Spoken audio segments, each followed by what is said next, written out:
नमस्कार मित्रों, मैं हूं अवधेश कुमार। मित्रों, पिछले 3 दिनों से रिपब्लिक टेलीविज़न चैनल के मालिक और प्रधान संपादक अर्नब गोस्वामी को लेकर देश में बड़ी बहस चल रही है। अनेक पत्रकारों ने उस पर अपने वीडियो भी जारी किए हैं। स्वयं अर्नब गोस्वामी लगातार अपने टेलीविज़न के माध्यम से अपनी बात रख रहे हैं।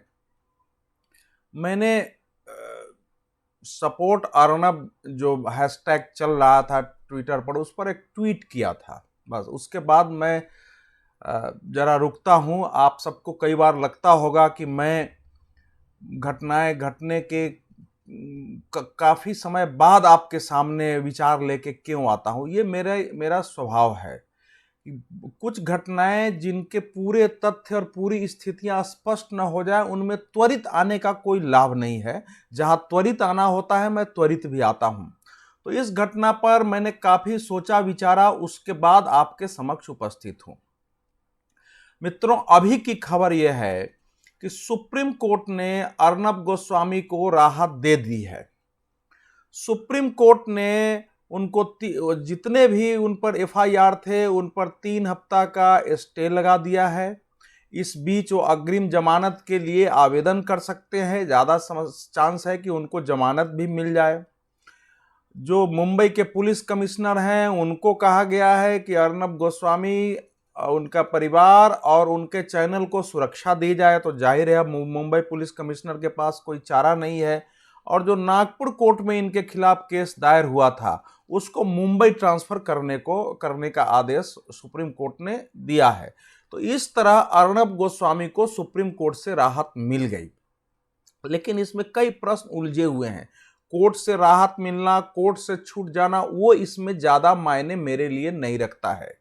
वो निश्चित रूप से अर्नब गोस्वामी और बाकी लोगों के लिए रखता है, क्योंकि अगर जगह जगह एफआईआर हो, पुलिस की जांच हो, तो उनको जगह जगह जाना पड़ेगा, पूछताछ होगी, पुलिस गिरफ्तार कर सकती है। तो कोर्ट से तो इसमें तो कोर्ट जाने के अलावा कोई चारा ही नहीं था। तो इसलिए वो गए और उनको राहत मिली। बाद की बात बाद में करेंगे। लेकिन मेरा कहना यह है कि कोई भी पार्टी जिसने देश में इतने समय तक शासन किया है, वो इस ढंग से दिमागी दिवालियेपन का, इस ढंग से वैचारिक दरिद्रता का कैसे शिकार हो जाएगा कि उसके लोग जगह जगह एक पत्रकार के खिलाफ एफआईआर दर्ज कराएंगे, कोर्ट में मुकदमे दर्ज कराएंगे। आप देख लीजिए, जो मुकदमे दर्ज हुए हैं वो महाराष्ट्र, छत्तीसगढ़, राजस्थान, पंजाब, महाराष्ट्र, जम्मू और कश्मीर, झारखंड, तेलंगाना, इन सब जगह दायर हुए हैं। इतने राज्यों में 10 या 11 एफआईआर दायर हो चुके हैं, जिसमें अलग अलग प्रकार के आरोप है। सांप्रदायिक विद्वेष फैलाने का, दूसरे समुदाय को भड़काने का, अपमानजनक टिप्पणी करने का, किसी की सम्मान के साथ खिलवाड़ करने का, और जो भी धाराएं लगाई जा सकती है वो लगाई गई हैं इसमें। मैं इसमें नहीं जाता हूं कि कौन सही बोल रहा है, कौन गलत बोल रहा है। मेरा प्रारंभिक, जब से मैंने पत्रकारिता शुरू की, उसके पहले भी जब छात्र के रूप में सक्रिय सामाजिक जीवन में, सार्वजनिक जीवन में था, बहुत कम उम्र थी, तब से मेरा अपना मानना रहा है कि विचारों की लड़ाई विचार के स्तर पर होना चाहिए। विचारों की लड़ाई को कानूनी स्तर पर ले जाना, फिर वो जो है, फिर विचारों की लड़ाई नहीं रह जाती और निजी दुश्मनी में बदल जाती है। उसके परिणाम कभी अच्छे नहीं आते हैं। अब किसी पर मुकदमा करने का मतलब ये होता है कि आप भय से उसको चुप कराना चाहते हैं। आप चाहते हैं कि वो मुकदमे के इतने मुकदमे डाल दो कि वो आदमी बोलना बंद कर दे। ये तरीका ये बिल्कुल जिसको बोलते हैं एक डिक्टेटर माइंड का, एक फासिस्ट माइंड का, एक ऑटोक्रेटिक माइंड का, एक अनडेमोक्रेटिक माइंड के लोगों का काम ऐसा हो सकता है। अर्नब गोस्वामी ने गलत कहा, सही कहा। अगर कांग्रेस पार्टी के नेताओं को लगता है कि अर्नब गोस्वामी ने गलत हमारे बारे में बोला है, तो जैसे अर्नब गोस्वामी को अपनी बात रखने का अधिकार है, वैसे ही कांग्रेस पार्टी को भी अपनी बात रखने का अधिकार है। और कांग्रेस पार्टी चाहे तो उनके खिलाफ प्रदर्शन कर सकती थी शांतिपूर्ण अहिंसक तरीके से। कांग्रेस पार्टी जो लोकतांत्रिक तरीके है उसमें अभियान चला सकती थी, धरने दे सकती थी। कांग्रेस पार्टी बाकायदा पत्रकार सम्मेलन बुला करके जगह जगह इसकी निंदा कर सकती थी, फिर उसका जवाब जो होता वो अर्नब गोस्वामी देते। तो मैं ये मानता हूं, एक समय एक गलत धारणा बनाई गई है देश में कि पत्रकार किसी पार्टी के खिलाफ और किसी पार्टी के पक्ष में, किसी नेता के खिलाफ और किसी नेता के पक्ष में नहीं बोल सकता है। मैं पूछता हूं क्यों नहीं बोल सकता है? पत्रकार देश के नागरिक है, उसका भी अपना विचार है। जब हम समाचार लिखते हैं तब तो हम किसी के साथ किसी का पक्ष और किसी का विरोध नहीं कर सकते हैं। समाचार हमको वही लिखना है जो कहा है। लेकिन आजकल समाचार भी उस ढंग से लोग नहीं मानते। समाचार में भी जब हम विश्लेषण करते हैं तो वहां हमको अधिकार प्राप्त होता है कि हम अपने विवेक का उपयोग करें और ये देखें कि क्या सही और क्या गलत है। और जब हम वैचारिक पत्रकारिता में विचार प्रकट करते हैं तो हमारे सामने ये होता है कि कौन, अगर कोई गलत है तो उसको हमको गलत कहना पड़ेगा। वो पार्टी भी हो सकती है, वो कोई नेता भी हो सकता है। अगर कोई सही है तो उसको हम हिम्मत से सही कहेंगे। वो पार्टी भी हो सकती है, वो कोई नेता भी हो सकता है। अगर सरकार कोई गलती करती है तो हम उसका विरोध करेंगे खुल करके। इसका ये मतलब नहीं कि हम उस पार्टी के विरोधी हो गए। अगर वो सरकार अच्छा काम करती है तो हम उसका समर्थन करेंगे। ये पत्रकार की भूमिका में आता है। लेकिन आजकल बना दिया गया है कि नहीं, ये पहले नहीं था। हम लोग लंबे समय से काम कर रहे हैं। यूपीए सरकार के समय मैंने अनेक मुद्दों पर मनमोहन सिंह सरकार का समर्थन किया। बल्कि जब न्यूक्लियर ट्रीटी हुआ तो हमने लगातार समर्थन किया, भाजपा का पूरा विरोध किया, वामपंथी पार्टियों का विरोध किया जिन्होंने उस पर प्रश्न उठाए थे। हमको किसी ने नहीं कहा कि आप कांग्रेसी हो गए हैं, आप कांग्रेस की चमचागिरी कर रहे हैं। मेरे को तो कोई कहने नहीं आया। ये अलग बात है कि सोशल मीडिया पर मैं सक्रिय नहीं था तब, और न सोशल मीडिया पर इतने लोग सक्रिय थे, लेकिन कोई कहने नहीं आया। मैंने भारतीय जनता पार्टी के खिलाफ लोग कहते, मैंने इतने तीखे लेख लिखे अपने जीवन में, और नाम लेकर के कोई नहीं लिखता है। मैंने आडवाणी का नाम लेकर के, वाजपेयी का नाम लेके, गोविंदाचार्य का नाम लेके, कुशाभाऊ ठाकरे का, जो भी नेता थे, मैं नाम के आधार लेकर के जो गलत है बयान उसको गलत कहता था। वही काम मैं कांग्रेस के विरुद्ध भी मैंने किया। मैंने सोनिया गांधी पर लगातार, जब से वो राजनीति में पहला भाषण हुआ तब से मैंने उन पर लिखा, और उस पर एक मोटी किताब भी मेरी आ गई है। मैंने उनकी आलोचना की है, खूब की है। तो मेरा कहना यह है कि अर्नब गोस्वामी को भी एक अधिकार है आलोचना करने का, लेकिन उसका यह तरीका नहीं हो सकता है कि आप मुकदमा करके किसी को धमकाइए, उसको आतंकित करिए, ताकि दूसरे लोग भी इसके कारण जो है बोलना, हमारे खिलाफ कुछ न बोलें। यह अलोकतांत्रिक कदम है। इससे कांग्रेस को ज्यादा क्षति होगी। अब आइए इसके मुद्दे पर। क्या यह सच नहीं है कि इस देश में जब भी कहीं अल्पसंख्यकों में मुसलमानों की, ईसाइयों की हत्या हो जाती है, या मुसलमान ईसाइयों पर कहीं हमला हो जाता है, या मुसलमान ईसाइयों के जो धार्मिक संस्थान है वहां किसी प्रकार से अभद्र असामाजिक गतिविधि हो जाती है, उस पर हमारे देश में जितना बवंडर पॉलिटिकल पार्टी के नेता, कुछ पत्रकार, कुछ बुद्धिजीवी, साहित्यकार जिस ढंग से उठाते हैं, वैसा ही हिंदुओं की हत्या होने पर, या सिखों की हत्या होने पर, जैनों की हत्या होने पर, बौद्धों की हत्या होने पर, या उनके धर्म संस्थानों के खिलाफ कुछ बोले जाने पर, धर्म संस्थाओं के अपमान करने पर हमारे देश में नहीं होता है। मैं आप सबसे पूछना चाहता हूं कि पालघर में 2 साधुओं की जिस नृशंसता से बाजाप्ता भीड़ के बीच फेंक कर मरवा दिया गया, मैं मरवा दिया गया शब्द कहता हूं क्योंकि मैं अब इस निष्कर्ष पर पहुंच चुका हूं कि भगवा होने के कारण लोगों को भड़काया गया कि इसको मार डालो, और फिर जो पुलिस वाले थे उन्होंने तो जाके बीच में छोड़ दिया उसको, अंदर से नाके से अंदर, वन विभाग के नाके से अंदर ला करके छोड़ दिया।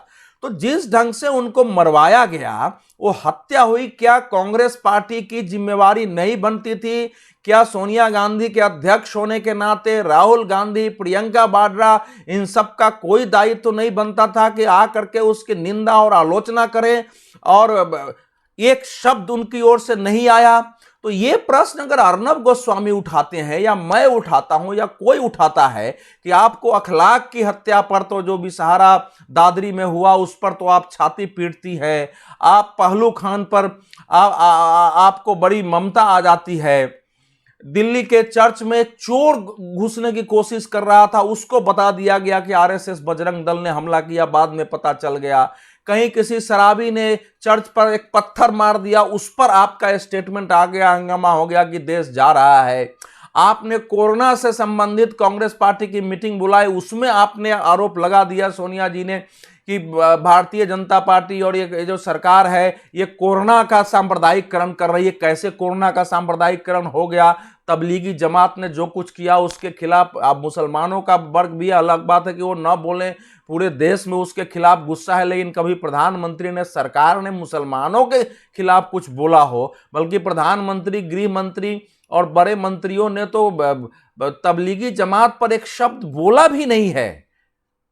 तो सवाल यह है कि इस ढंग से आपको इसमें सांप्रदायिकता दिखती है, लेकिन साधु अगर मार दिया जाए उसमें आपको सांप्रदायिकता नहीं दिखती है, तो इसकी तो आलोचना होगी। और इसलिए वो आलोचना होगी। अब अर्नब गोस्वामी जितना कुछ बोलते हैं करते हैं उससे मैं सहमत हूं नहीं सहमत हूं वो एक अलग पक्ष है, लेकिन इस ढंग से मुकदमा किया जाना, फिर उन पर हमले हो जाना, मैं ये नहीं कहता हूं कि वो जो दो युवा कांग्रेस के कार्यकर्ता या अब तो नेता भी अपने क्षेत्र के, वो नेता हैं जिन्होंने अर्नब गोस्वामी उनकी पत्नी के कार के शीशे तोड़ने की कोशिश की चलते हुए या स्याही फेंकी, उसके लिए सोनिया गांधी, राहुल गांधी या प्रियंका वाड्रा ने उसका आदेश दिया होगा। लेकिन एक माहौल पार्टी के अंदर बनाया जाता है, उस माहौल के आधार पर कार्यकर्ता कुछ आगे बढ़ के हिंसा करते हैं। जाहिर है मीटिंग हुई होगी कि किसी दिन इसकी बिना पिटाई के उपाय नहीं है, इसको कहीं अपमानित करना पड़ेगा, इसके चेहरे पर कालिक पोतो, कुछ ना कुछ बात पार्टी के अंदर हुई होगी, वहां से कार्यकर्ता उस कार्रवाई के लिए आगे निकलते हैं। मेरा अपना अनुभव यही है, मैंने अनेक संगठनों में भी काम किया है और यही देखा है। तो पूरी पार्टी में अगर यह वातावरण है कि भाई जो पत्रकार कांग्रेस के खिलाफ, सोनिया गांधी के खिलाफ, प्रियंका वाड्रा के खिलाफ या राहुल गांधी के खिलाफ बोलता है, वो पत्रकार बिल्कुल गलत है, वो पत्रकार बेईमान है, वो पत्रकार दलाल है, वो पत्रकार जो है बिका हुआ है, वो गोदी मीडिया है, ये सब जो कांग्रेस के अंदर एक वातावरण बन रहा है, ये उसके इंटॉलरेंस और सहिष्णुता और लोकतांत्रिक गैर जिम्मेवार ही नहीं, ये आत्मघाती भी है। इससे पता चलता है कि कांग्रेस विचार के स्तर पर, व्यवहार के, राजनीतिक व्यवहार के स्तर पर, नेतृत्व के स्तर पर, तीनों स्तर पर दिशा भ्रम का शिकार है और अपनी पराजय से न उबरने के कारण और लगातार जो झटके लग रहे हैं उससे लगता है कि एक असंतुलन नेतृत्व का बिगड़ गया है, इसलिए कार्रवाई हो रही है। अन्यथा सोनिया गांधी को स्वयं आकर के अपने नेताओं को चेतावनी देनी चाहिए थी कि किसी प्रकार का मुकदमा और एफआईआर हमें स्वीकार नहीं होगा, आपको लड़ना है तो फिर वैचारिक तरीके से आप लड़िए। अब देखिए मंत्री एफआईआर कर रहे हैं, प्रदेश के अध्यक्ष एफआईआर कर रहे हैं, क्या हालत है पार्टी की। खुलेआम आप किसी पत्रकार के साथ जाते हैं। अर्नब गोस्वामी की तो आज हैसियत है, उनका एक चैनल है, उसके वो मालिक हैं, आज हैसियत है कि वो लड़ सकते हैं, उनके पास इतने लोग हैं। फिर दूसरी पार्टियों के लोग भी उनके खिलाफ जल्दी बोलना नहीं चाहेंगे। भारतीय जनता पार्टी उनके साथ खड़ी हो गई है, अनेक संगठन उनके साथ खड़े हो गए हैं, संत महात्मा खड़े हो गए हैं कि अरे हमारे साधु के पक्ष में वो उठा रहा है, वो अपने चैनल से जो चाहे वो बोल सकते हैं। लेकिन अगर किसी सामान्य पत्रकार के खिलाफ हुआ होता तो उसको जेल जाना पड़ता। तो क्या कांग्रेस पार्टी, अगर मेरे जैसे व्यक्ति के खिलाफ कांग्रेस पार्टी इतनी जगह मुकदमा करती है तो मैं कैसे उसका सामना करूंगा? मेरे पास तो उतने संसाधन नहीं है। और मेरे जानते हुए आज भी मैं मानता हूं कि 99% पत्रकारों के पास उतने संसाधन नहीं है, भले उनका नाम बड़ा हो जाए, लेकिन वो सीमित संसाधन में ही जीते हैं कि वो इसका मुकाबला कर पाएंगे। इसलिए राजनीतिक पार्टियों को किसी पत्रकार से नाराज भी होने का उसको अधिकार है, नाराज हो, लेकिन वो नाराजगी मुकदमा करने, धमकाने तक, हमले करने तक जाना बिल्कुल निंदनीय है, अस्वीकार है। अगर लॉकडाउन नहीं होता तो मैं तो आप सबसे अपील करता कि कांग्रेस के इस कुकृत्य के खिलाफ सड़क पर उतर के विरोध करना चाहिए और जहां जहां जिन नेताओं ने मुकदमे दर्ज किए हैं उन नेताओं को घेराव करना चाहिए, उनकी जो गलतियां हैं उनको सामने लाना चाहिए। और अर्नब गोस्वामी का टेलीविजन है, इसलिए मैं ये कहूंगा कि वो पता करें जिन जिन नेताओं ने मुकदमे किए हैं उनका व्यक्तिगत पृष्ठभूमि क्या है, वो सरकार में है तो वो काम कैसे कर रहे हैं, वो क्या भ्रष्टाचार कर रहे हैं, कार्यकर्ताओं के प्रति उनका कैसा रवैया है, जनता उनके बारे में क्या सोचती है, इनको ला करके उजागर करें, तब ये लड़ाई सही ढंग से पहुंचेंगी। और मित्रों, अंत में जैसे मैं बार बार आप सबसे अपील कर रहा हूं कि मेरा YouTube चैनल को आप सब्सक्राइब करिए, अपने मित्रों से सब्सक्राइब कराइए, जो बेल है उसको क्लिक कर दीजिए। ये सेकंड से ज्यादा का काम नहीं है, लेकिन अभी तक मेरी अपील का उतना असर नहीं हो रहा है जितना होना चाहिए। जब तक पूरी संख्या नहीं होगी हम संवाद कैसे कर सकेंगे, इसलिए आप सब मिलकर के इस संख्या को बढ़ाइए। मेरी योजना यह भी है कि अगर इसमें अच्छी संख्या हो जाती है और आप में से भी कोई अच्छे वीडियो मेरे पास भेजते हैं, मेरे व्हाट्सएप पर, मेरे मेल पर, मेरे मैसेंजर पर, और वो अगर डालने लायक है तो मैं इस पर वो भी डालूंगा। इसलिए आप सब अपना चैनल मान करके एक अभियान की तरह इसको सब्सक्राइब कराइए ताकि ये अच्छी संख्या तक पहुंचे। धन्यवाद, नमस्कार। आप सबको प्रणाम करते हुए मैं अपनी बात को यहीं समाप्त करता हूं।